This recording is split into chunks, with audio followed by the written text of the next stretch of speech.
We'll get started momentarily.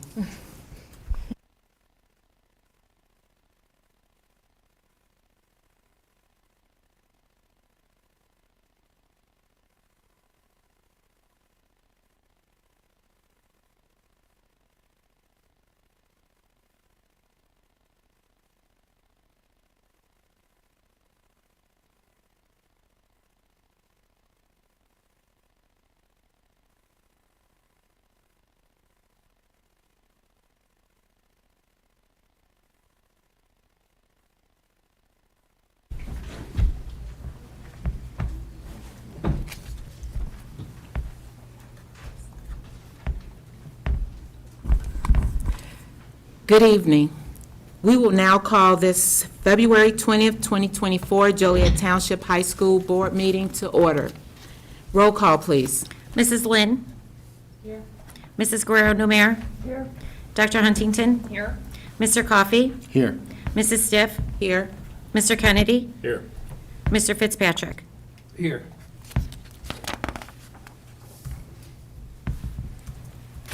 Will you join us in standing for the Pledge of Allegiance? All guard, left hand gun. Forward, arms. Forward, march.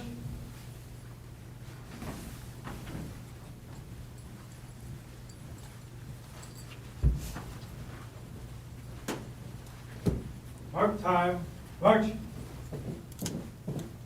Right turn, march. Follow guard, halt. Post.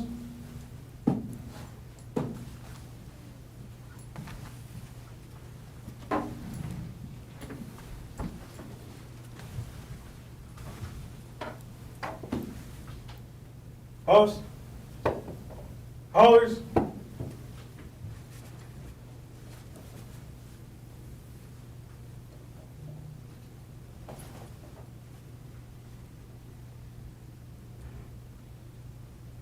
Post. Present arms. I pledge allegiance to the flag of the United States of America and to the republic for which it stands, one nation, under God, indivisible, with liberty and justice for all. Order, arms. Post.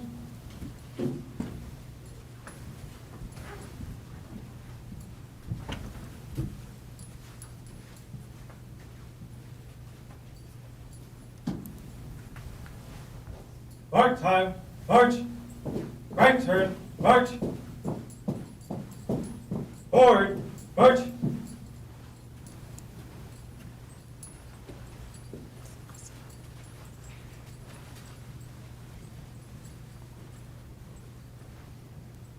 Thank you.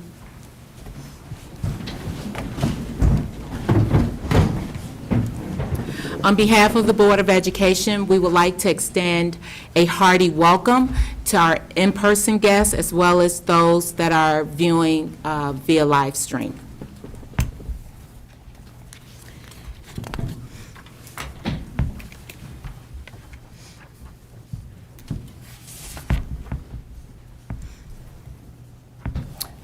Any public comments?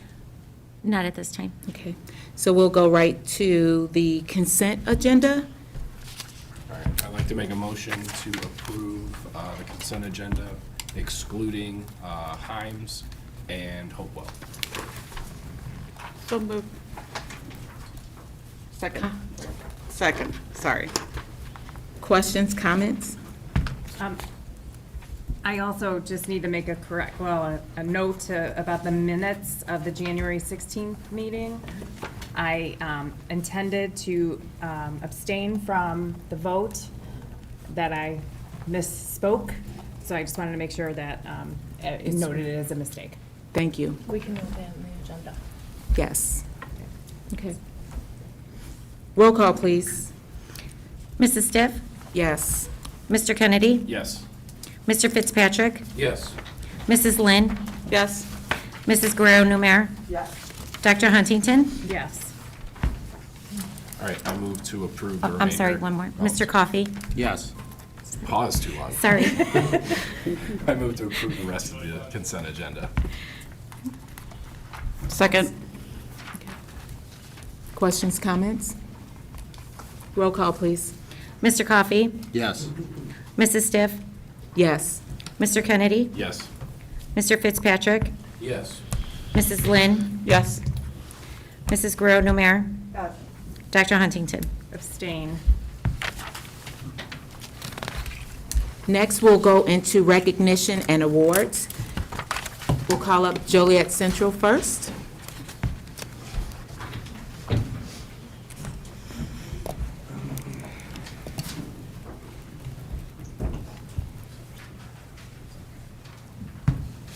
Good evening. We ask that all students who are receiving board recognition tonight stay until all of the recognitions are finished. At that time, the board will take a short recess so the members of the school board, the superintendents, and assistant superintendents can meet and congratulate all of tonight's award winners and their families. Tonight, Ms. Parker and I are proud to recognize students from the class of 2024 who have been named Illinois State Scholars.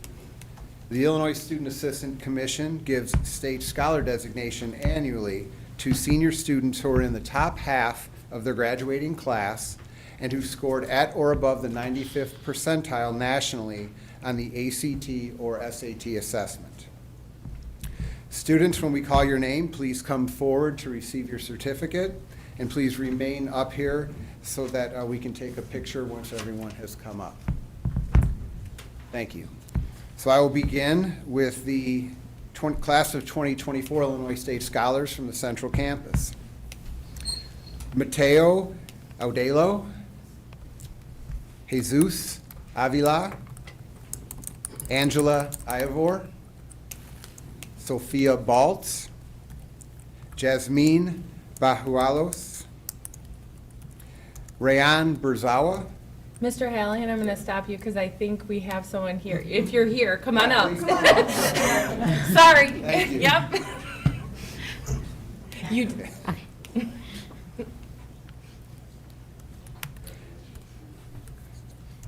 Michelle Castaneda, Chatier Figueroa, Micah Gabriel, Guinness Goen, Jose Gonzalez, Andy Granados, Kevin Guzman, Nareda Jimenez, Micaiah Marzalak, Jorge Martin, Heather Matineer, Giovanni Medina, Alexander O'Malley, Estrella Pantoya, Jose Perez Sanchez, Giselle Ramos Martinez, Alexis Santiago Garcia, Emily Smith, and Noah Whitlock.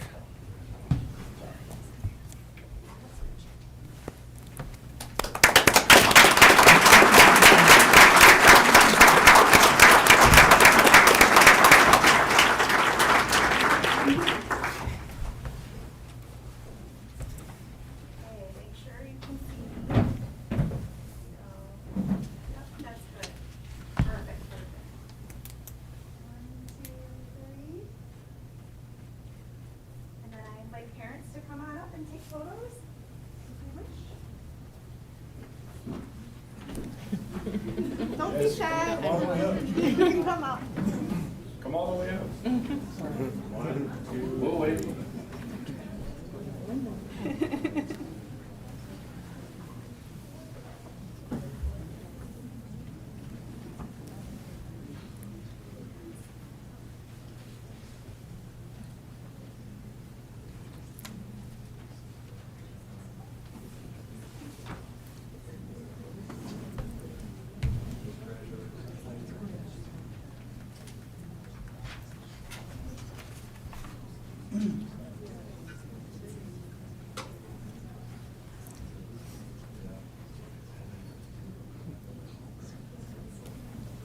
Congratulations. Congratulations.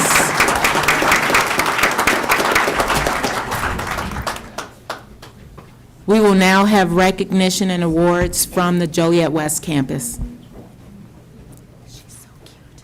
Joliet West students, as you hear your name, please come forward. I will be passing out certificates immediately after the picture, so please do not leave without your certificate.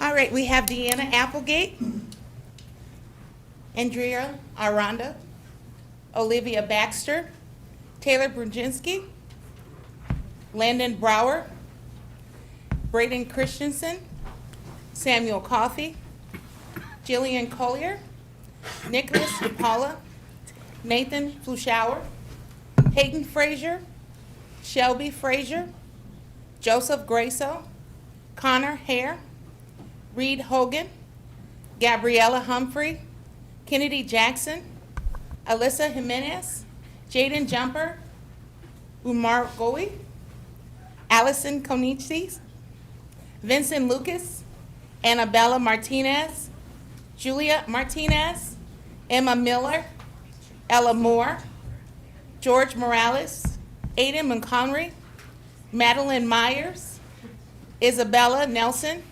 Jose Nevarez, Lucille Offerman, Ashley Pantajo, Ileana Paramo, Gabrielle, Piazza, Morgan Pork, Karis Postelet, Quinn Priest, Paige Rakes, Cameron Rhimes, Gavin Ringhofer, Aiden Rodriguez, Kiara Rodriguez, Aaron Ross, Marco Sanchez Cervantes, Victoria Smith, Kaylin Suter, Peyton Sutter, Robert Tarver, Zachary Taylor, Tate Thomas, Aaliyah Malika Uda, Shadara Verma, Mickey Weber, and Tristan Wagner. Let's give a hand for our West.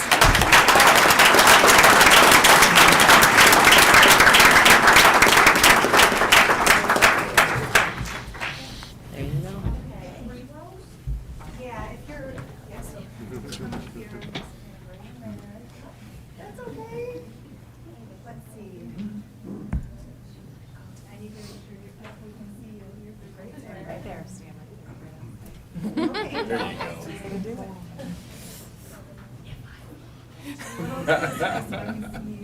Yeah, good. And just make sure you find like a window in between so that we see your face in the picture, because there's a lot of you, which is awesome. The car is now 6'11", I love it. Okay. See all faces. Good.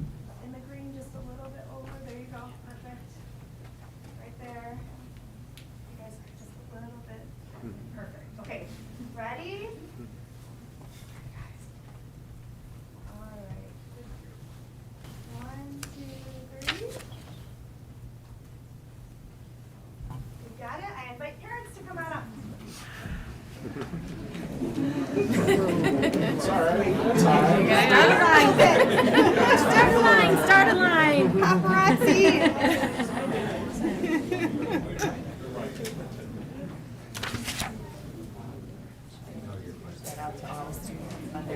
Right? Scan the QR code.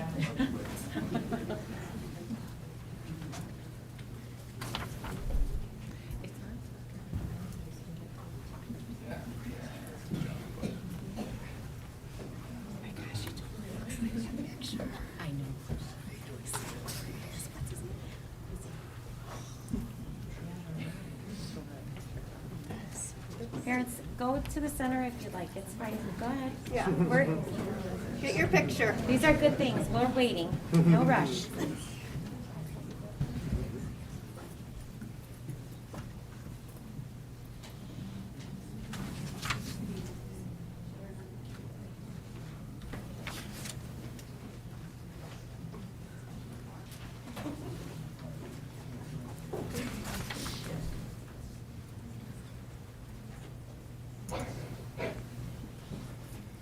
All right.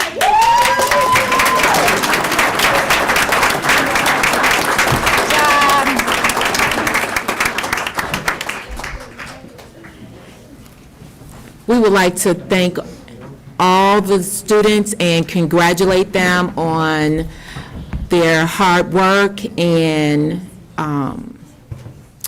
the effort that it took for them to arrive at this place, and good luck to you in your future. We will now take a 5-minute break to come out and congratulate all of you.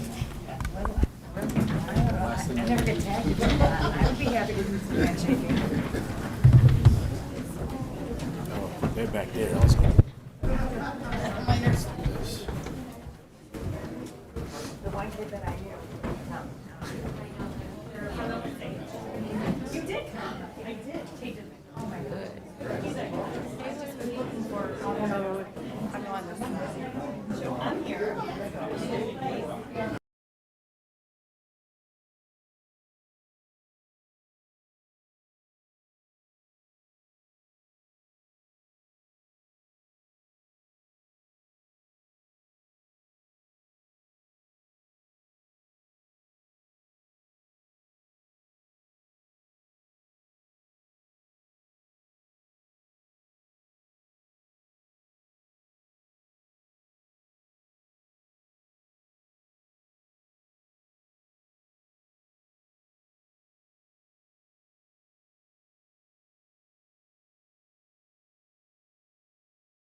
Next on the agenda, superintendent reports. Thank you. No correspondence or legislative report.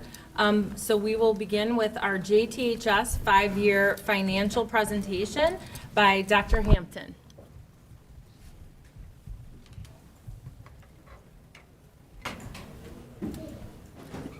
Good evening to everyone. So as Dr. Guzman mentioned, this is the annual 5-year forecasting plan that I present to the Board of Education. And so I always start by saying that this is truly a culmination of a lot of discussions that we've had throughout the year. From September, when we passed the budget, to November, December, when we talk about tax levies, and then just anything in between, from construction projects to what you'll see next month with staffing recommendations. So all of these things that we've discussed with the board over the course of a year are presented in this forecast along with some projections. So we'll start with how our resources are allocated. And you will see that 66% is property taxes, so that's the largest component. And then we have evidence-based funding, which is 18%, and then federal, which is 6%. Those are our three main funding sources for the district. Along with another assumption that we make is our equalized assessed value. And we talk a lot about this in November and December because this is associated with our tax levy. And you can see here that what we are projecting is the, did I go too far there? Yeah. Is essentially a 4% increase over the next 5 years. It's been up and down, significant a couple of years ago, but for the most part, it's between 4 to 5%. So we've grown steadily in terms of our equalized assessed value, which is good for us as a district, which basically means that tax base is growing also. And as that tax base grows, then the tax rate goes down for all taxpayers, right? So it's an inverse relationship. The more EAV you have, the less your tax rate is. The less EAV you have, the more your tax rate is, right? Because you still have to pay for all of the services in the area. The other is new growth. So we're one of the rare districts probably in the state where we also have new growth. So a lot of districts don't assume new growth in their area. It's just normally the EAV, and that's it. For us, it's new growth, so it's always that EAV plus new growth, right? We talk about those things in terms of CPI, because CPI is another indicator. And these are also property that goes into your actual EAV. And you'll see that this is also projected to stay steady at 45 million. We work with the clerk's office to gather information on what type of new properties may come to the Joliet area, and then we make those assumptions.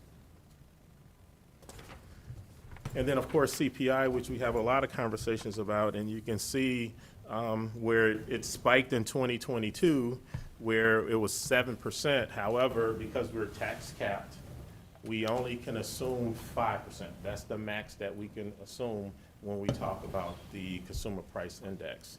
And also take note that you'll see in 2024, because this would be for the December levy coming up for next year, that it's at 3.4%. So when we talk about the levy, it's previous property plus CPI, right? So that would be 3.4% going into the next year's levy. This past year was 5%.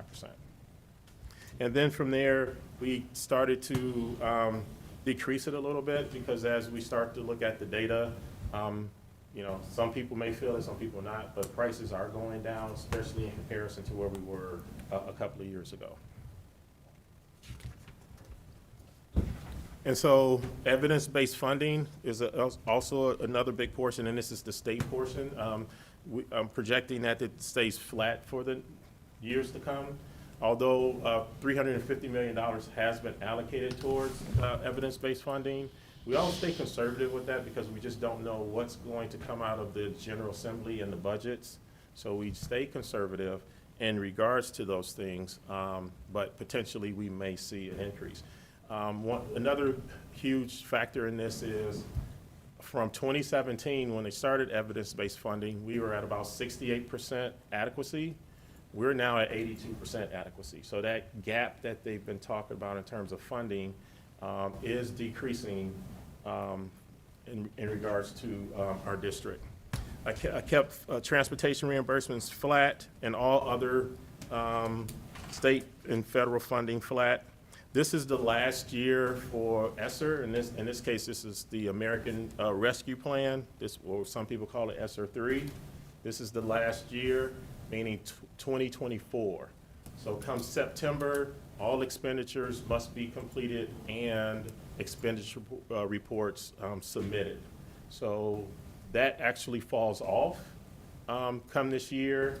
And as we've talked to the board over the past 3 years, we've had an opportunity to add staffing and programs as a result of these grant opportunities that we now will start to roll into our budget, parts of it. We're having that conversation now with administration and our grant managers as to which areas will we continue to support as we move into the future, which really for now, we're talking next school year, because when we say 2024, September of 2024, it's really the end of this school year for us. You may have some expenditures in the summer, but for the most part, it's done and over at that point. So then we look at the expenditures, and again, you've heard this, but every district salaries and benefits are your largest costs. And if you can see, and you look here, ours is about 69%, so somewhere between 65, 75%, depending on the size of your budget. It's always people, staffing. So that's salaries and benefits, with purchase services being the next, supplies and materials, but the majority of the budget is salaries and benefits. And then some of the other assumption that goes into expenditures, obviously salaries, negotiated contracts. We have an increase of 7 FTE, which has been part of the discussion by Dr. Guzman. We have a modest increase of FTE over the next 5 years. Retirement savings are included in this. Health insurance, we're projecting 7% in future years. Dental insurance, 2%. And then all the other expenditures, 5%. And I know this is small for it, but I know in your packet you see this. But then this is what I really like to show is this bar graph here. So the last 3 pages you saw is essentially that bar graph, right? So one shows aggregate revenues, the other one shows aggregate expenditures, and then we have this here. Now on here, I also want to just talk about the aggregate here, because this is going to be important as we move through the presentation and another recommendation. We always looked at how many months do we have in reserve. And it's always been conversation, should it be 3 months, should it be 6 months, should it be a year? Originally started with 3 months, then it moved to 6 months, some say a year. Most board policies, and ours is 3 to 6 months of reserve. So that is, if something occurs, you can still pay your bills, pay staff, all of those things to get you through, right? And if you look at the bottom of this one here, you will see that, we're at 17 months all the way up to almost 20 months, right? And so part of this also has been a conversation with the board over the past couple of years, is as we've increased our fund balance, and now have opportunities through our master facility plan to spend down our fund balance to basically complete those programs. Those projects. So as I move forward, there'll be a slide that shows that, how we can support our master facilities plan, which the last one that was conducted was about 20 years ago, and it took almost 20 years to get through it. And we didn't get through it all, because things change, things like that. But some of that was supported by referendum, and then some was supported through bonding. We haven't had a referendum in 15, almost 20 years, right? So, and we try not to go through that if we have the opportunity to spend those dollars within our budget or within our means, like through our debt and things like that. So, wanted you all to see that because that's going to be an important conversation. So, essentially, between what's projected with revenues and expenditures, you start to see we're still in the upward trend. This is what you want to see in regards to how you operating in a district, potentially how you may operate in the future based on all of these assumptions. So we're doing very good as a district in regards to revenues, expenditures, and our operating. And so that line continues to go up. This is real-time information to the point of if something occurs tomorrow, let's say the state board decides to, do something that impacts us, right? And shift funding. I can go in and update this projection right away, and we can see how that impacts that, right? So any type of legislation or anything that occurs within our boundaries or our district that may impact us, whether it's revenues or expenditures, I can update this at any given moment and see what that looks like, as we move forward.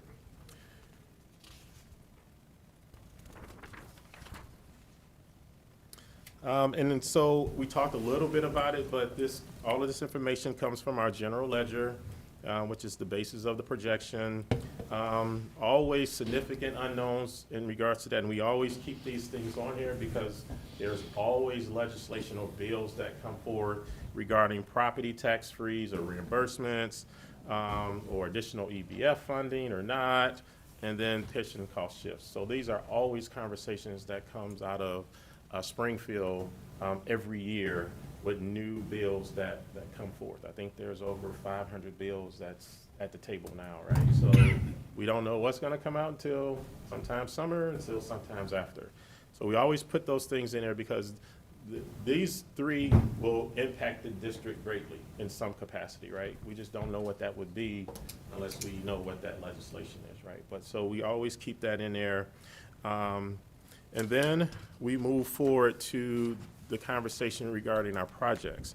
And what you have here, this is just an analysis of where we are with our fund balances, which is also indicated on the other slides. But essentially, when you look at this, this is the revenue and expenditures of the education fund, the O&M fund, transportation, working cash, which are considered our total operating funds.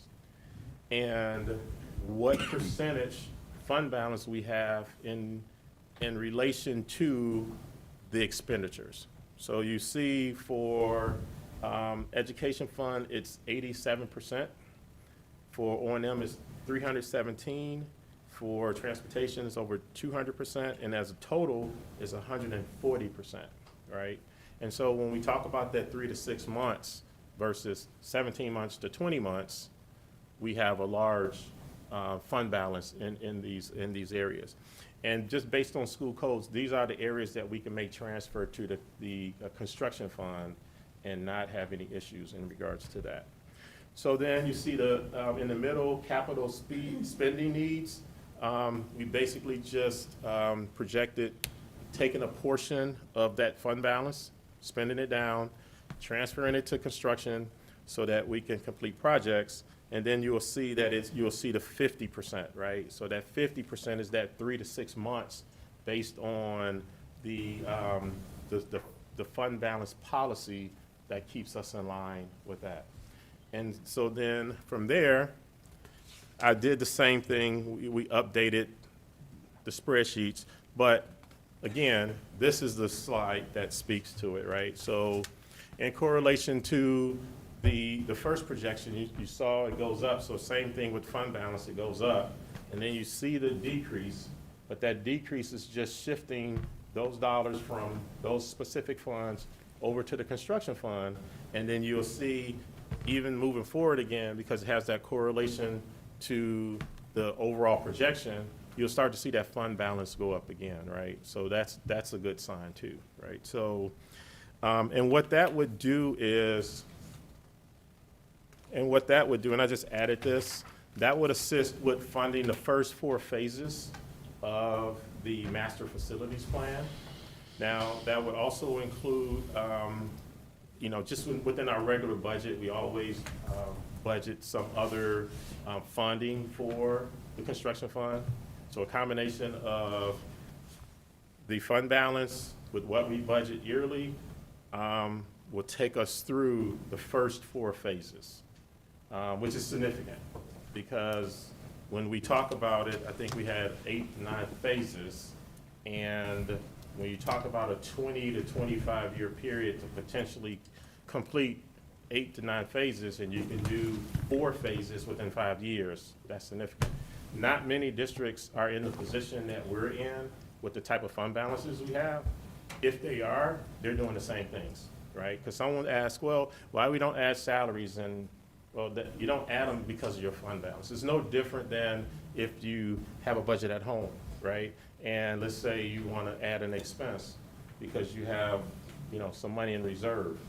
Well, if you don't change what you're doing with your regular budget with revenues and expenditures, that's the fund balance is going to be gone, or your reserve will be gone. And then what do you do once it's gone? Because that expenditure will still be there, right? But one-time expenditures, which are we talking about with construction, is the ideal way of how you spend down these types of things. So that's what we'll be recommending. We have to pass a resolution, which would be at next month's board meeting. But I wanted to share with the board that truly this is exciting news that we can even fund at this a significant amount with the fund balance. And again, we've been talking about this for the past 2-3 years about our fund balance have been building up, been doing these different things so that once we get to this point, we can have the opportunity to complete these projects. Any questions?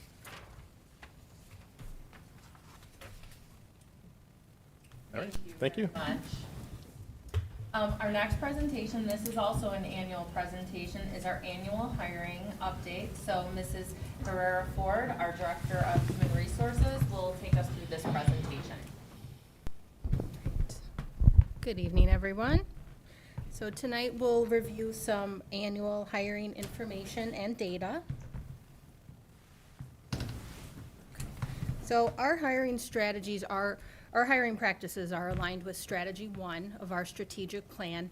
I won't read that there, but it's Strategy 1 is all around expanding diversity in our faculty and administration. And the reason that that's important to the district is because we want to remove educational barriers for our students. Our hiring practices are also in line with Action Plan 1-3. Which is, again, all about increasing diversity in our faculty.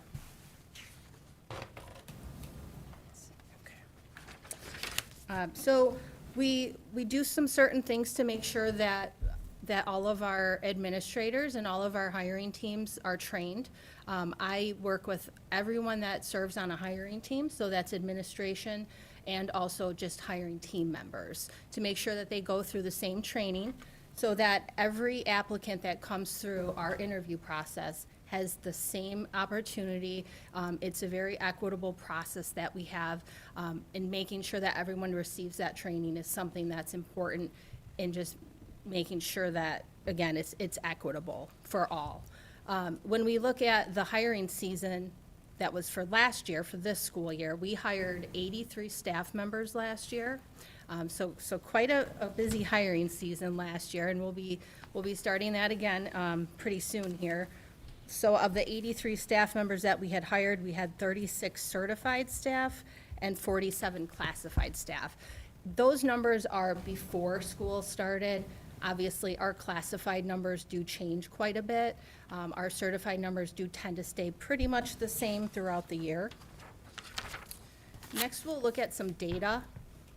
I like to pull this data from the Illinois report card. We can just see statewide teacher demographics as compared to the district. So you can see here, I mean, we are very comparable and very in line with where the state is, which is good. But I think we also want to strive to, have a little bit of a more diverse faculty here at JT. When we look at the recruitment and hiring, for last school, well, for this school year. Last year, there's a list of job fairs that were attended in the spring.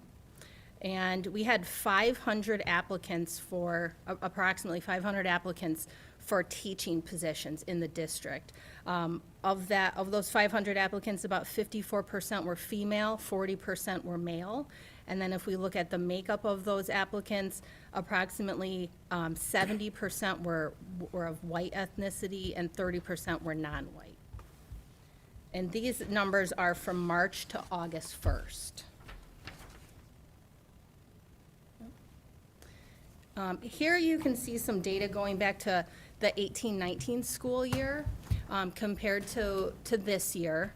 So we are trending in the right direction in creating a more diverse staff, especially looking back to 18-19 where we had 82% of our faculty were of white descent, whereas now that number is more about 59%.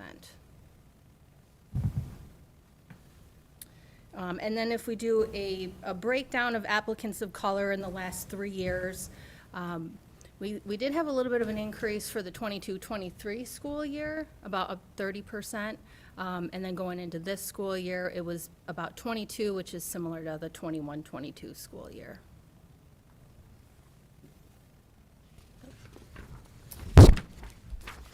This slide looks at promotions.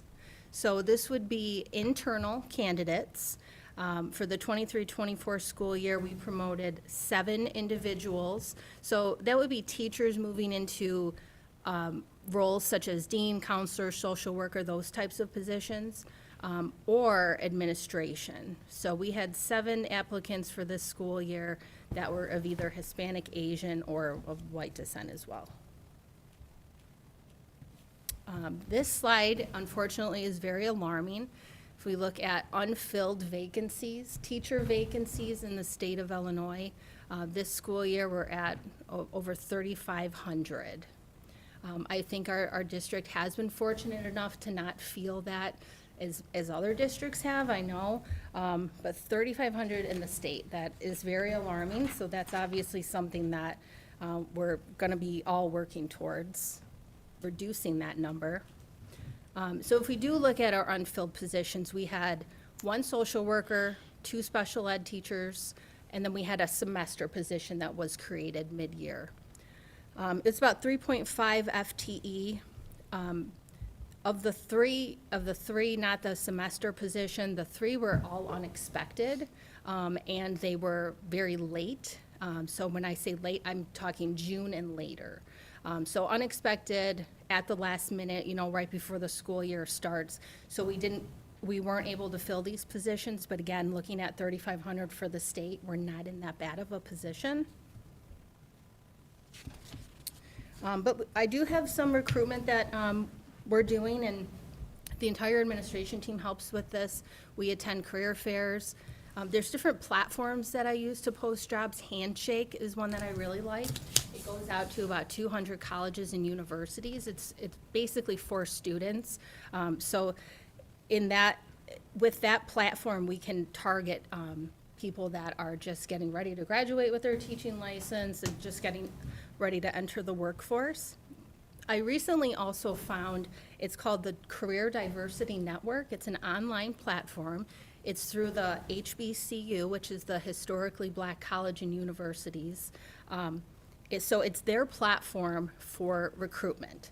And I really like that because we are all about diversity here and making sure that our faculty, that our demographics match with our students.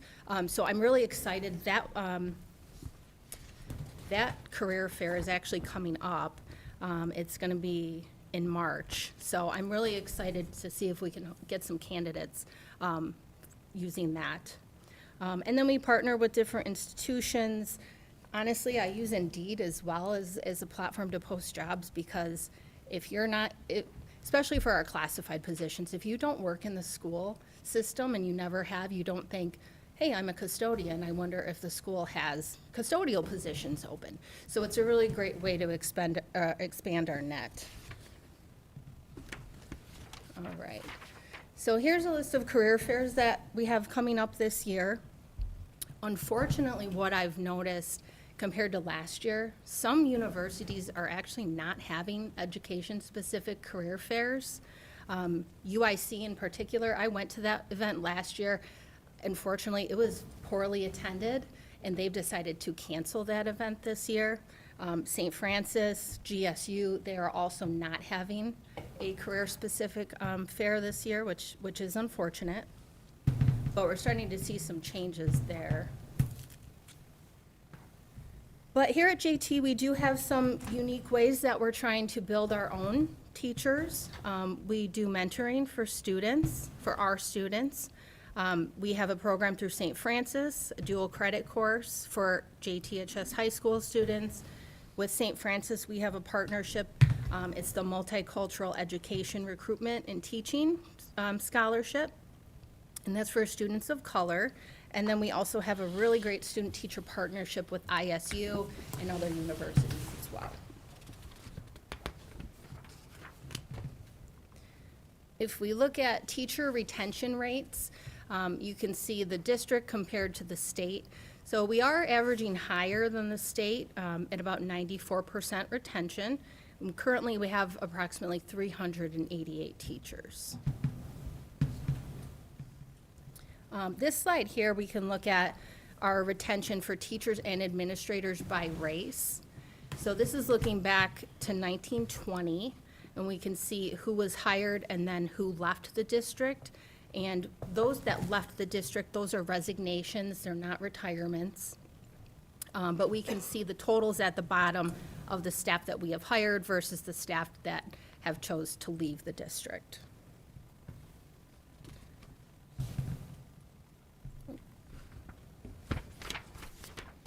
Go back here. All right.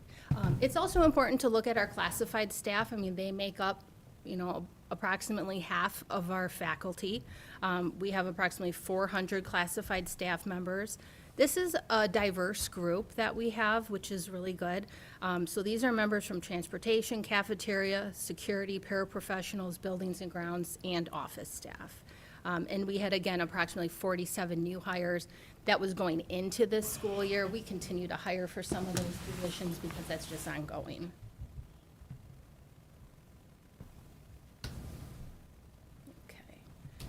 If we look at retention for classified staff, we're at about a 90% retention rate, so about 4% lower than certified staff. And again, 41 resignations for all classified departments. Our biggest areas that we need some support and help in would be transportation. Unfortunately, we are very understaffed in transportation. That's an ongoing issue for many other districts as well. Paraprofessionals also is a group that we are always hiring for. Again, not new to us. I am a member of a human resources group in the area. We all meet, and most districts have the same hiring issues.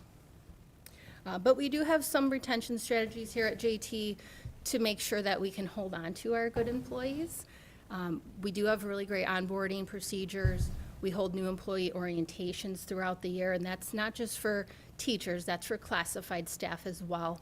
Gives them an opportunity to meet administration, to learn a little bit about the district so that they become invested and that they want to stay and grow with us. We do a lot of training and recognition for our employees as well.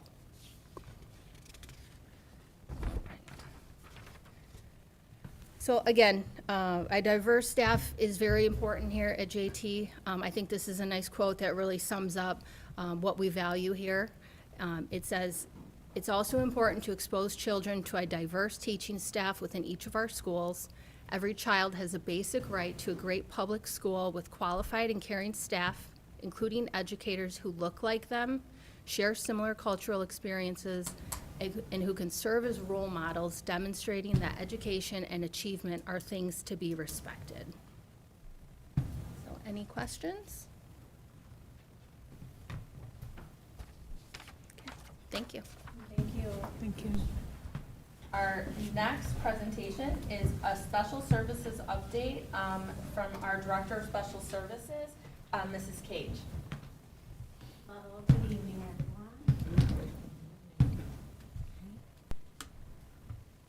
Sure, okay. So yes, I'm here to give an update on our Special Services Department.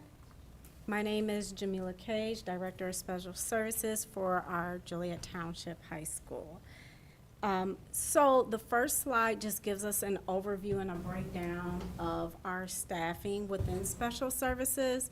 And I just want to preface this presentation by saying some of the slides focus in on data district-wide, and then other slides really hyper-focus on our West and Central campus. So this first slide, we have 5 administrators within our Special Services team.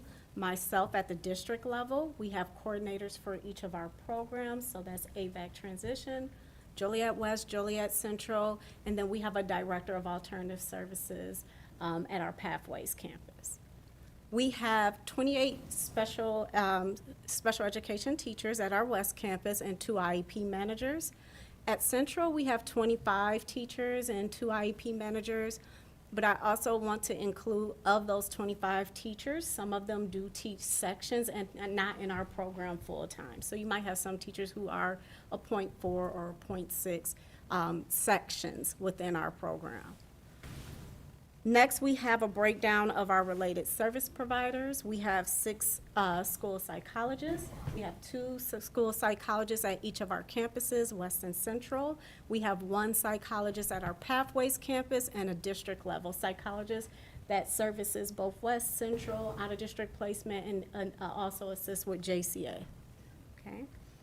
Social workers, we have 11 social workers that address special services. So we have 5 at each campus, and then we also have a social worker at our Pathways campus, and then that makes the 11. Now, we do have additional social workers within our programming. They're just not specific for special services. Speech and language pathologists, we have 3 full-time and 1 part-time. We have 1 deaf and hard of hearing itinerant, 1 vision itinerant. We have occupational therapists and physical therapists that we contract through Hillman. We also have orientation and mobility services that we enter into an intergovernmental agreement with District 122 New Lenox, who assist us with that. At our campuses for paraprofessionals, and now this data, especially for Central, does not encompass our AVAC and transition program, but we have 13 at West and 13 at Central servicing our instructional level programming. Okay. Something else to know on this next slide, you can see our population is growing within our district. So back in 21-22, students identified receiving special services was 1052. Currently, December 1st of this school year, the count was 1076. When we checked back recently, it's 1087. So that's where we are with our count. And that's district-wide, not just our campuses. And students placed in as out-of-district placements as well? That's the total Correct. number. It's the total number, yes. As far as our breakdown for campuses, so now we're jumping back. This is just West and Central and not including AVAC and transition. What you see in your pamphlet and on the presentation is a breakdown by grade level of students with IEPs at our campuses. Any questions? And I could just report to you from just starting to work with staffing, our incoming freshman classes are probably going to be just as high. Yeah, and you can see that growth. Yeah, I mean, going back to your 12th grade versus looking at our freshman class, sophomore class, those numbers are higher. So is that based on, 100 students, you have about, 1,000 students or 900 students, 800 students in the class of? It's about 900, between 850, 900 that we expect each year, or that we prepare for each Okay. year. Yes, at each campus. Okay. So that's within parameters and under 15% of the student population? Yes, but we did see growth since COVID with our incoming Correct. freshmen. And I believe school report card, the last one, it was showing 14%, so yes, and we are seeing growth. Okay, so next is just a breakdown of special services with regard to understanding what does it mean for a student to receive special services. So these students have an individualized education plan.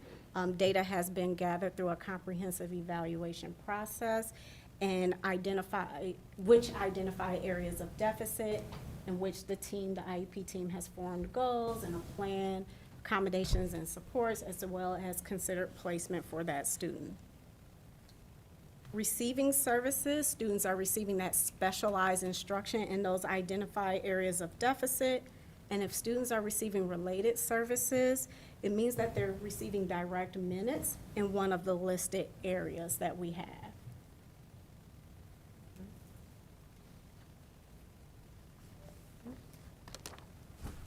The next slide just gives you a breakdown, so everyone understands what does it mean to receive social work services, like what are the students receiving. I won't read it to you, but in each area you can see that social work really focuses on that social emotional development as well as social skills. Speech and language is looking at communication.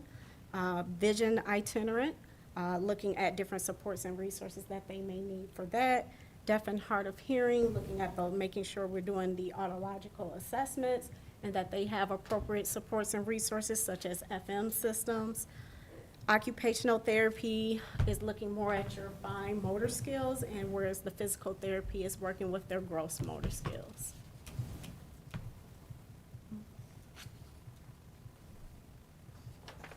Okay. So this next page gives you a breakdown of our students' distribution within the educational environment for sections 1, 2, 3. This is from the school report card. The educational environment for a 01 are students who are in that regular classroom for 80% or more of their day. Whereas 02 is between 40 and 79% of their day spent within the regular classroom, and the 03 is less than 40%. On the school report card, it says separate facility. If you look at iStar, it breaks it down more than just saying separate facility, but you can see the distribution there. You can see that we have dropped with our EE01 code, which is something that the state does closely monitor. So that's something to kind of keep in mind as to why we're presenting and trying to look at supports. Can I ask that the state kind of sets parameters about where they want you in EE codes? Yes. And I believe code 3 is probably in building most restrictive placement, and you have it at 31%. The state expects you to be around 7%. So that's a pretty big gap in students that are being served kind of self-contained as opposed to being in the general ed. Is that accurate? You have So these are the numbers straight from the school report card of where we are. Yeah, and that was as of school year 21-22 and 22-23. Okay. So we definitely do have some work to do. And that would be your, 03 would be more of your all instructional setting, as opposed to having some co-taught or general ed classes.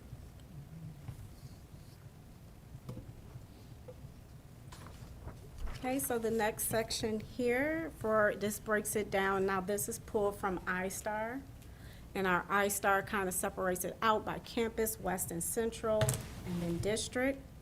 On the side, you can see the continuum of services that we do offer. We currently have general education classrooms or our regular education classrooms. We have our FAC consult model.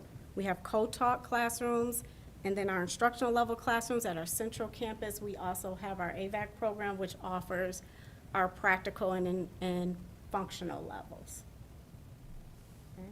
So as you referenced, Dr. Huntington, we do have some work to do, and we do have different programs to support students in that least restrictive environment, but we do definitely need to start looking closely and auditing how well those supports and programs are working.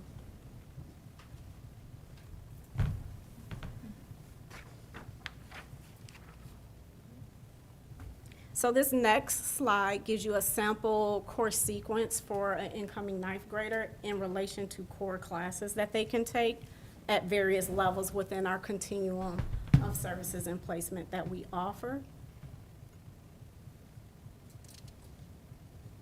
So for example, like our English, they can be in pre-AP English, pre-AP English 1 co-talk, instructional level, or at our central campus, we also offer the practical language or functional language levels.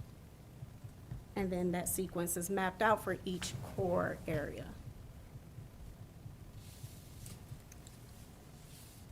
Ooh, I don't know why it does that. All right.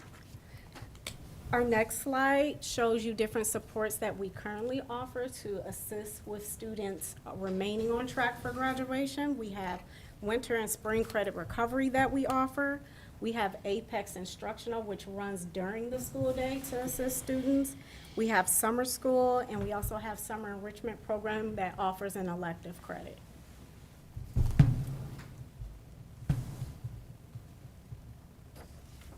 So when you take a look from school report card at our 9th grade on track data, going back to 2020 and towards 2023, you can see we do have a gap in comparison to all. However, we are trending upward in that area, and we want to continue that and close that gap. So when you think about our credit recovery options, that shows that it's helping with that, closing that gap. We're getting students on track for graduation.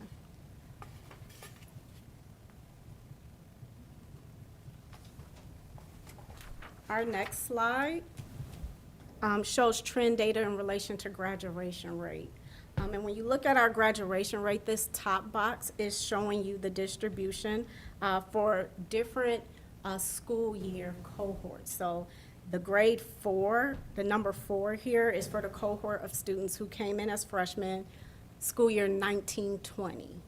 Okay, so they're in their 4th year as of 22-23. They would have been in the 4th year. And their graduation rate was 57.2% in comparison to all, which was 81.9, which is a gap. And as you go down, you can see our 5th year, which would be our cohort of freshmen who came in school year 18-19. And then you can see the cohort for our freshmen who came in school year 17-18. At the bottom, the graph displays the trend for those students who came in school year 17-18 only, because that was the only group that has 3 years of that data, the school year 4, 5, 6. So recognizing that there is a gap there, and we're looking to find ways to also address this as well.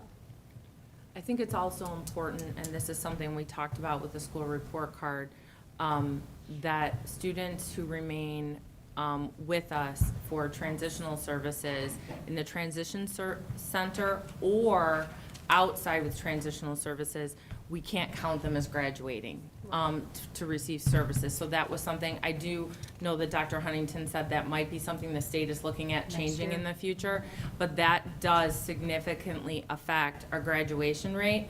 And if they stay with us till their 22nd birthday or through their 22nd birthday, they're not gonna show up in potentially the 6th year cohort either, because they'll be with us for that 7th year. And so those are some things to consider, and so that's why we do break that out. We still acknowledge like there's a gap, and we need to see what we can improve upon as well for supports for students, but that is a significant number of students. Correct.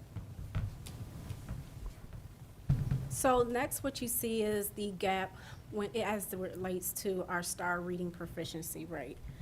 So although we know students with IEPs, when they're coming in, they may have an identified area of deficit in reading comprehension, which impacts this, but this is a gap that we see and we need to address.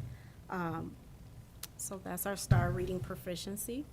And I just had, when I presented at the January board meeting with the STAR benchmarks from fall to winter, I did have it broken down by instructional level classes as well. So we wanted to show you this, because the system allows you to say you can say compare students with an IEP and students without an IEP, so you can see just that side-by-side comparison.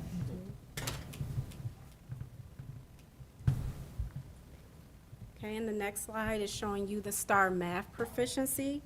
And all those students that have an IEP within special education, you can see that trend going upward, but that gap is still there. So we still have work to do in that area.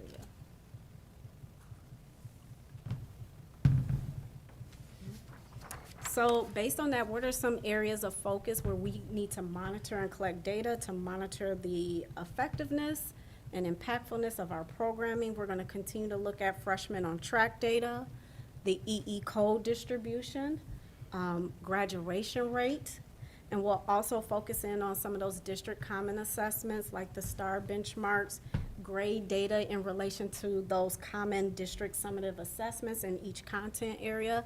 And that's some of the data we'll continue to use in order to see how our program is functioning and where we need to address some concerns. So that leads us into what we're wanting to move forward with, some work we have actually oh, did I skip? I'm sorry, I think I skipped. All of this work is definitely related to our strategic plan, strategy 2, and more specifically our action 2.2 plan, which really spells out a focus on our subgroup populations and the supportive programming that exists for them in order to help them show progress with the graduation rate as well as post-secondary success. So what we're proposing and what we're wanting to move forward on with the audit is definitely in alignment with our strategic plan. Some places where we started doing work and we would like to continue, and we're hoping to continue in partnership with Dr. Chrissy Brown, who has partnered with us with MTSS to make some great changes and improvements. We currently do have a math team that's meeting monthly, and it's a team of teachers that are getting together to focus on the curriculum, resources, assessments, and how are we monitoring progress of students. They're doing learning walks, and we're doing the same with our English team as well. Our district team also meets, and we meet and we're focusing in on program monitoring and efficiency of services. So that's myself and the other administrators of our programs.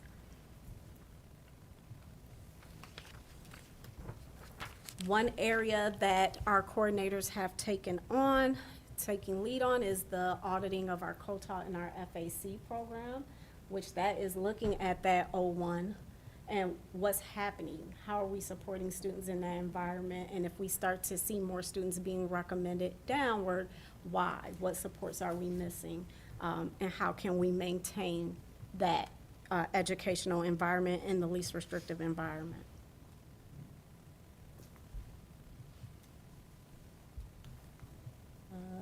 There we go. Ooh. Okay. So just to conclude, based on this data, some action items that we're hoping to move forward with is to partner with Dr. Brown in order to do a thorough audit of our current programs, focusing in the areas listed below. So looking at how we're leveraging our finances with the grant in order to support program, do program reviews, look at our staffing and do a ratio of our staffing. Looking at efficiency studies, professional development plans, and more importantly, just really creating actionable plans that will lead to improvement within our programming. So, and this is all to be funded through IDEA. So I heard you talk about Dr. Brown. Is she affiliated with any special ed organization or program or service that has kind of a program review system? Yeah, she's affiliated, I believe, with, I want to say UIC. She's a professor at UIC in the special ed department. She also worked for AIR as one of their research, not research, but she was one of their, how would you say, consultants. And That's AIR how- is The American Institute of Research. Thank you. That's how we actually connected with Dr. Brown. She's a former teacher as well in the south suburbs and Chicago Public Schools. And she's in the special ed program at USC? Yes. Thank you. We've also worked with her in the past for our MTSS structure consulting, and that has yielded positive results with that work. So she's been well received by staff. Yeah. Any other questions? Thank you, Jamila. Okay, thank you. Thank you. That concludes our presentations. We also have in your packet the second semester 10-day count, which is an annual report that we do each semester. So we're happy to answer any questions, but this just helps us monitor where we're at. As Mrs. Cage's presentation showed, we have fluctuation with students every day. And so this is just another way for us to monitor that. And we'd be happy to answer any questions. If there are none, that concludes our superintendent reports. Thank you, Dr. Guzman. We'll now go into our action items. Action item A, 2024-25 board meeting dates. May I have a motion? So moved. Second. Questions, comments? Roll call, please. Mr. Coffey? Yes. Mrs. Stiff? Yes. Mr. Kennedy? Yes. Mr. Fitzpatrick? Yes. Mrs. Lynn? Yes. Mrs. Guerrero-Numer? Dr. Huntington? Yes. Action item B, teacher evaluation agreement. May I have a motion? So moved. Second. Question, comments? Obviously, go ahead. this is the work of a pretty large, extensive committee. It is. It Under is. ISBE regulation, para, that kind of Yes. thing. Our evaluation review team was started when para went into inception. It is led, so I want to thank Mrs. McDonald as well as our union representative for their leadership in this. They co-facilitate the team on a yearly basis, and that team is really challenged to ensure that we're up to date with legislation. They've been able to reach consensus every single year since its inception.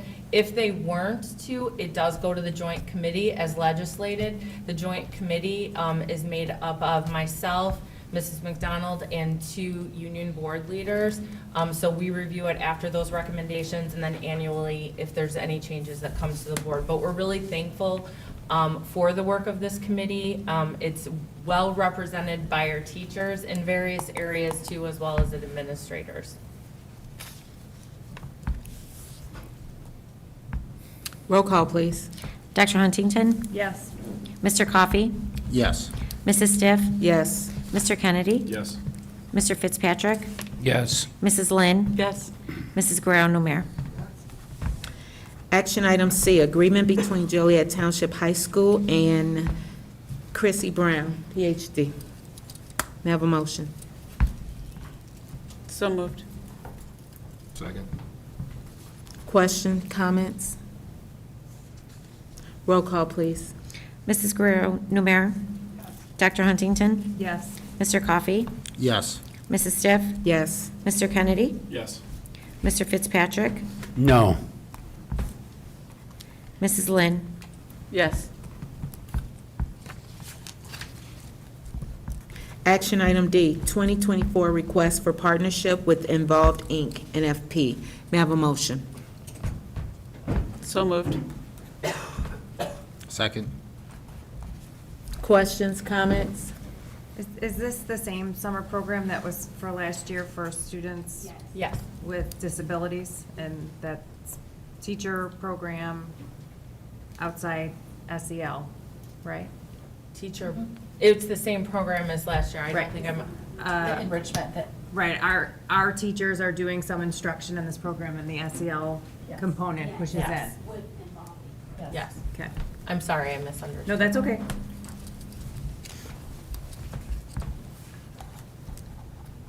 Roll call, please. Mrs. Lynn? Yes. Mrs. Guerrero-Numer? Yes. Dr. Huntington? Yes. Mr. Coffey? Yes. Mrs. Stiff? Yes. Mr. Kennedy? Yes. Mr. Fitzpatrick? Yes. Action item E, 2024, request for continued partnership with Redeemed Connection Ministries. May I have a motion? So moved. Second. Questions, comments? What does the ministry do for us or with us? So, Redeemed Connection Ministries is sponsored by a community member named, Mr. Brother Heath?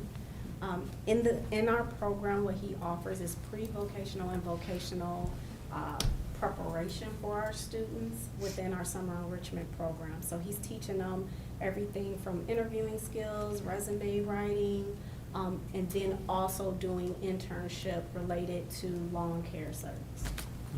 Oh, okay. How many students are enrolled normally? So we cap it at 7. Oh, 7 okay. students. And that's just for the vocational part. There's more students in some summer enrichment program, but 7 of them The do that. the proposal has 8 students. Is it 7 or 8? So it's internship stipend, 8 students, it's 17, 20. Yeah, so 7 students, and I believe there's one like assistant or something, a student who takes on like that clerical portion of the job. So there's still 8 students 8 involved. students, correct. Yeah. Yeah. Just 7 Yeah, I'm sorry. working. Yep. Okay. Yes. Out. Yes. The lawn care portion. Yeah. Yes. Any further discussion? Roll call, please. Mr. Fitzpatrick? Yes. Mrs. Lynn? Yes. Mrs. Guerrero Numer? Yes. Dr. Huntington? Yes. Mr. Coffey? Yes. Mrs. Stiff? Yes. Mr. Kennedy? Yes. Action item F, second reading of procedure handbook changes. May I have a motion? I'll make the motion. Second. Question, comments? I have a couple of comments. I'm having difficulty with the language. More specifically with the disobedience. When I think of disobedience, I think of training for an animal, right? And the word obey. And I wish that we would take a deeper look at that. We're talking about students, we're talking about young adults, and I think the language needs to change a little bit. Maybe not willing to comply is another way to say they're disobedient, right? And so, With non-compliance, or I- do you I'd- want us to default back to disrespect?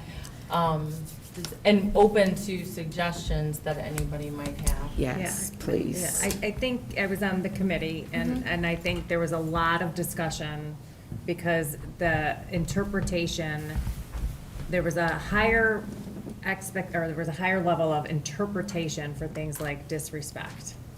And so I think that the goal of the committee was trying to Make it more kind of objective. pinpoint, like, not following the directive, or, you know, and I think it came down to disobey.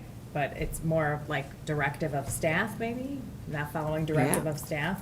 Okay. Yeah, I mean, is that, I'm looking, Markham's not here, sorry, or Steve Black's not here, but I believe that that was kind of the purpose of trying to change that from disrespect to something that is not as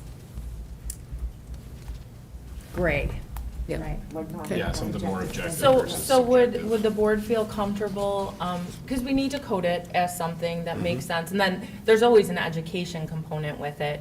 Would you feel more comfortable if we just take out disobedience and we put in non-compliance or not compliant? Yeah. that will work for me. Not sure how. If there's any issues with that, I don't think it has to stop what, like, I can send out what it looks like after. I think you could approve with this amended change. And then if we find any issues with that, we could come back, if that was one area, and then we can continue to look at that. But I can bring that back, but I think the board could move forward with that amended change. Okay. Yeah. And I have one more concern. So as I look at the, gosh, I can't see it. Arson. The offense and the action. So every action starts with a warning. And I think that's a little misleading for some of the offenses, especially those that are deemed harmful to oneself and to others. So for instance, when I think of arson, is there a warning for arson? And so I think we need to maybe, some of those categories, take a second look and, Well, I'd look at not just arson, but assault, battery, distribution, and sexual violence would be the ones that I would think. Just remove I would say, warning. because I don't think warning is ever really probably justified in any of those. Can you list those again, please? Yeah, no problem. Arson, assault, battery, distribution. I think there's like a whole big component, but it's under the distribution section. And then sexual violence or the non-consensual sexual acts. I don't think there's any room for a warning, something like that.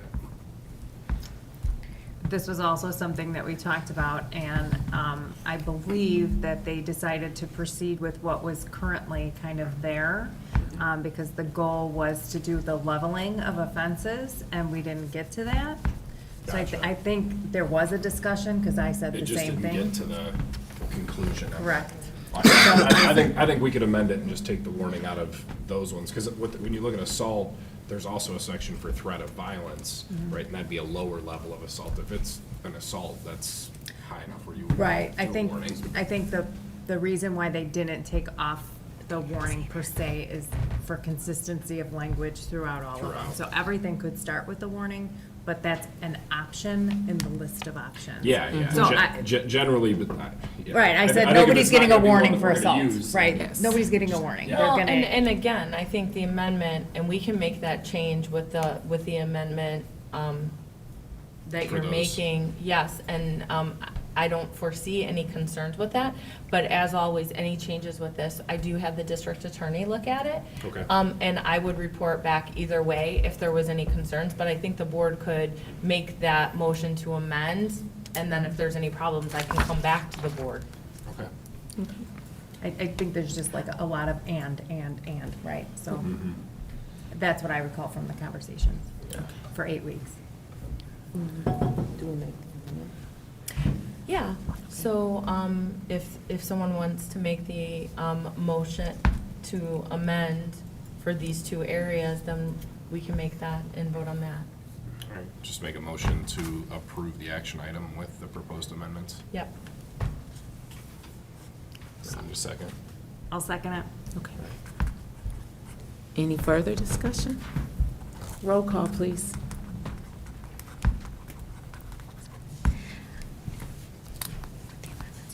Mr. Kennedy? Yes. I'm sorry, I need to stop. Is this for 1 and 2? Are we taking them separate, or are we putting them together? I Together. think we do one and two. Together. 1 and 2? Yeah, Okay. I think it was only. Because the changes would be in the same place. Yeah. I'm sorry, just so I can make sure the minutes are No, okay. no problem.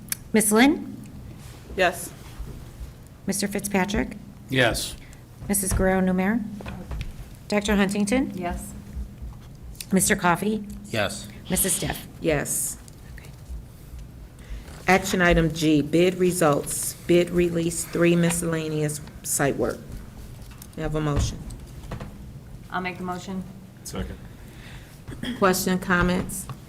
Yes, this is a recommendation for bid release 3 miscellaneous site work. Per the memo, it's for projects such as the parking lot at West, parking lot at Central, creating the new exit point at Larkin at West, also restriping and repaving of the parking lots, and also relocation work for the future Smith Building link. This is a recommendation based on bid results 3.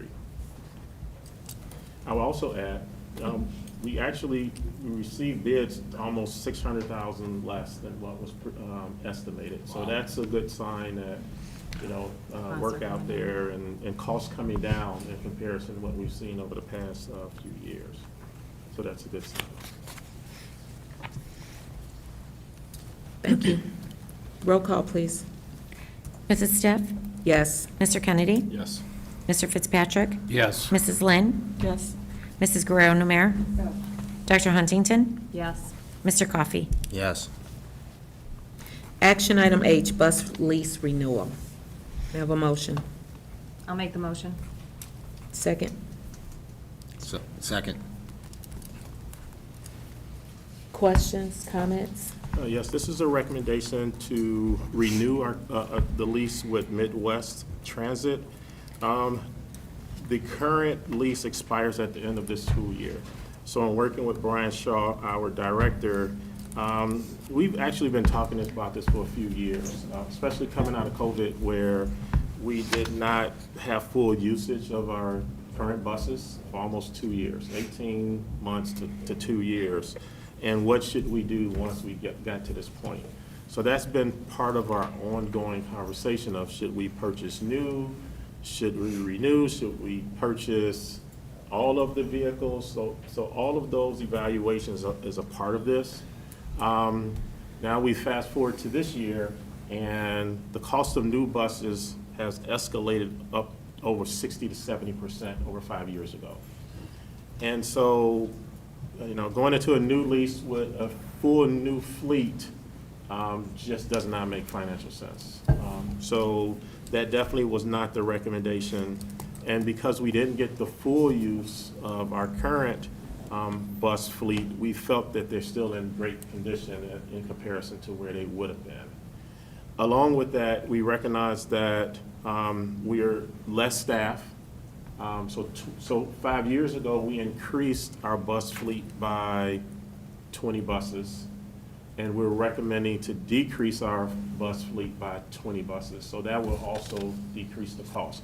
We still need to have some type of surplus there in case we have newer staff or we need to swap out and things like that. Because the question came up, well, what if we have more staff within the next couple of years? Well, we're monitoring this, and we will work with Midwest Transit so that if we need to get more buses, we'll do that. And we're recommending a 3-year lease. We did look at a 1 year, 2, 3, and a 4-year option. We felt the best price point for what we need to have occur is a 3-year lease. And then that also gives us time as an administration to truly evaluate the program, see where the industry is going with staffing, and potentially may have some different type of recommendations as the lease expires in the next 3 years. So we're recommending a 3-year lease with Midwest Transit in the amount of $7.79 million. $7.7 million. And I did get one question, and so correct me if I'm wrong, but we currently have 140 buses that Correct. we're leasing. This would bring it down to 120. Correct. And this is, this was bid out to all the No, specifications? so this is not bid out. This is so we didn't have to bid this because we're not going into a new lease with new buses. Got it. Yeah. It's just rolling into a renewal of our current fleet. So we didn't have to bid for that. Got it. Thanks. Sure. Roll call, please. Mr. Coffey? Yes. Mrs. Stiff? Yes. Mr. Kennedy? Yes. Mr. Fitzpatrick? Yes. Mrs. Lynn? Yes. Mrs. Guerrero-Numer? Dr. Huntington? Yes. Action item I, donations. Sorry. May I have a motion? So moved. Second. Question, comments? Just like to thank Kappa Alpha, the Kappa Mu Omega Chapter T-Light Foundation for donating $200 to be used for MLK Day of Service in 2024. Roll call, please. Dr. Huntington? Yes. Mr. Coffey? Yes. Mrs. Stiff? Yes. Mr. Kennedy? Yes. Mr. Fitzpatrick? Yes. Mrs. Lynn? Yes. Mrs. Guerrero-Numer? Action item J, approval of teacher separation agreement. May I have a motion?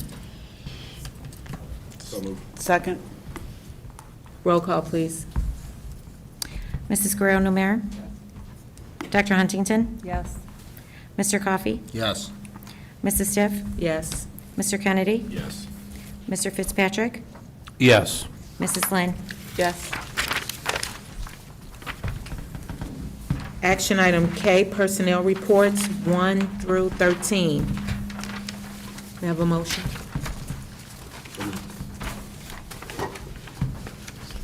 Please. Second. I'd like to vote no on number 4. So do you want to just Separate take it that out? I'd like to. Pull it out for discussion. Okay. Then I amend my motion to be K 1 through 3, and then 5 through 13. Second. Second. Roll call, please. Mrs. Lynn? Yes. Mrs. Guerrero-Numer? Dr. Huntington? Yes. Mr. Coffey? Yes. Mrs. Stiff? Yes. Mr. Kennedy? Yes. Mr. Fitzpatrick? Yes. Make a motion to approve K line item 4. You have a second? Second. Roll call. Mr. Fitzpatrick? No. Mrs. Lynn? Yes. Mrs. Guerrero-Numer? Dr. Huntington? Abstain. Mr. Coffey? No. Mrs. Stiff? Yes. Mr. Kennedy? Yes.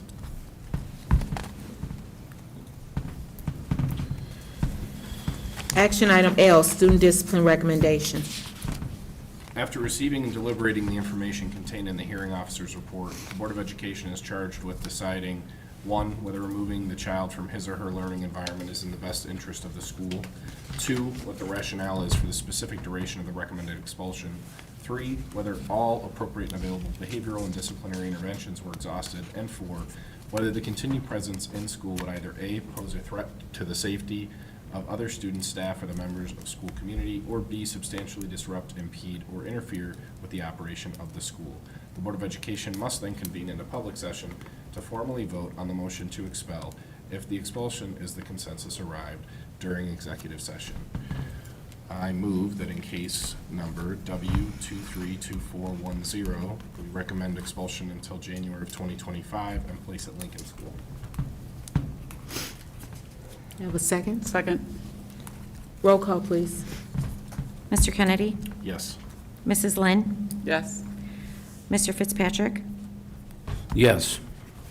Mrs. Guerrero-Numer? Dr. Huntington? Yes. Mr. Coffey? Yes. Mrs. Stiff? Yes.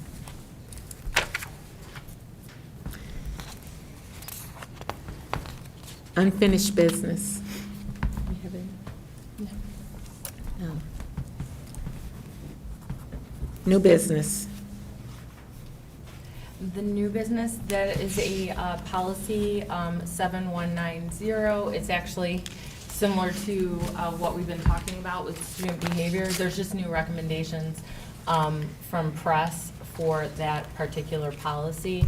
And we looked at that and so recommended the changes in the default recommendation. So if you have any questions about that, please let me know, and it would be for action next month. Okay.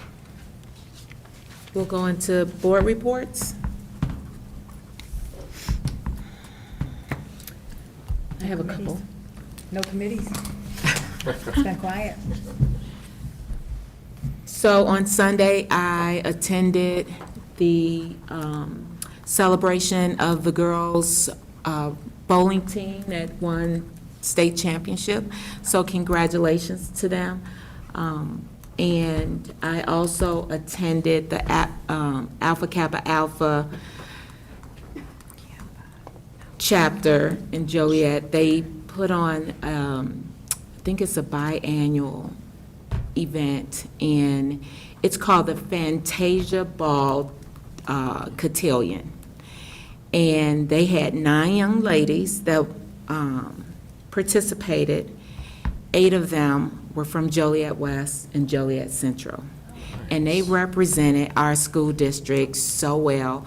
The young lady that won, she has a 4.9 GPA, and I believe she's from Central, right?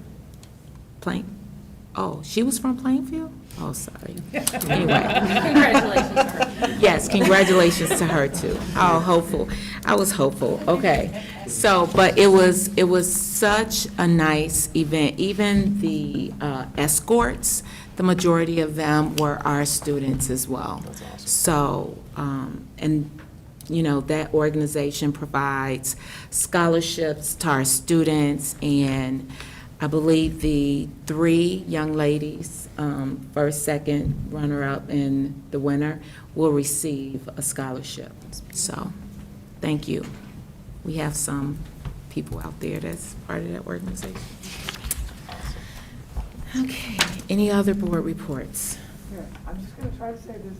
I got to attend, for like the 20th year, United States Hispanic Leadership Institute Conference. I presented with, my college mentor and just amazing person, Martha Villegas Miranda. And I just want to say we did have a couple of staff from Joliet Township attend. There are students from all over the United States that come to this. The majority actually this year were from the West and East Coast. I'm hopeful that in the future we could have a big old group from Joliet Township attend again like we used to.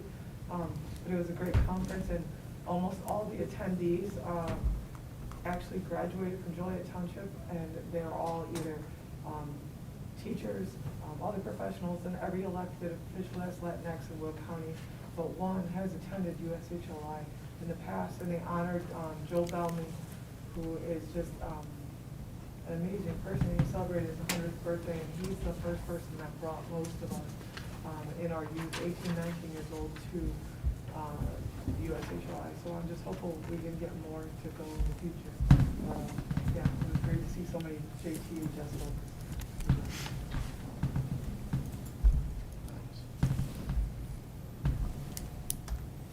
Now's the time for public comment. We do have one. Fernanda, did I say that right? So welcome. At this time, you may make your public comment to the Board of Education on any item concerning the district. This is not the opportunity or the venue for us to engage in a conversation, but we hear you. So you'll get 3 minutes. Thank you, on the dot.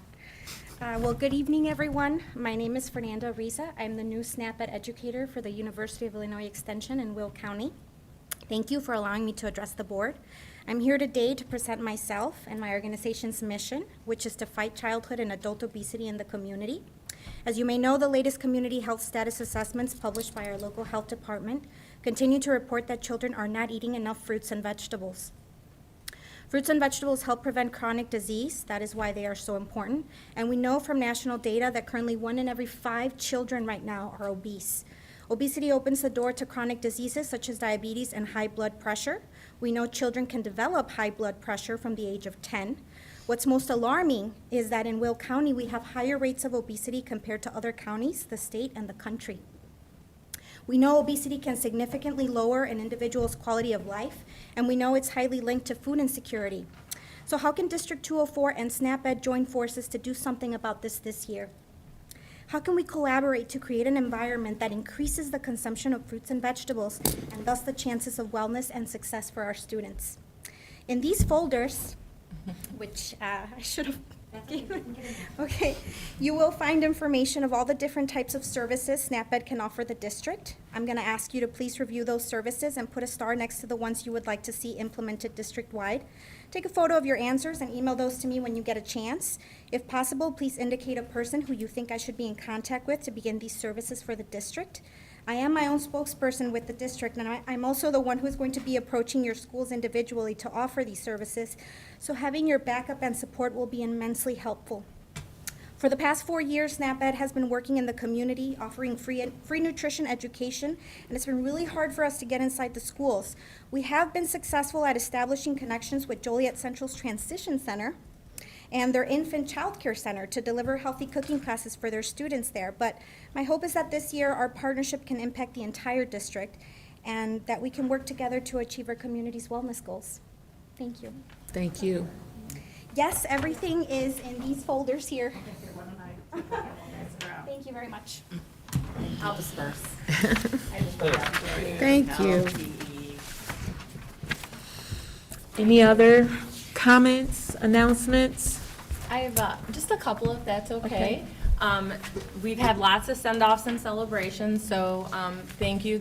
And congratulations, I want to echo congratulations to our state champion bowlers from Joliet West. That was an amazing event, and we're so proud of them. But we also have some girls wrestlers that are going downstate, as well as a swimmer who's going downstate, so we have those celebrations this week. I also want to thank the Center for Economic Development for the work that has been done on the internship project.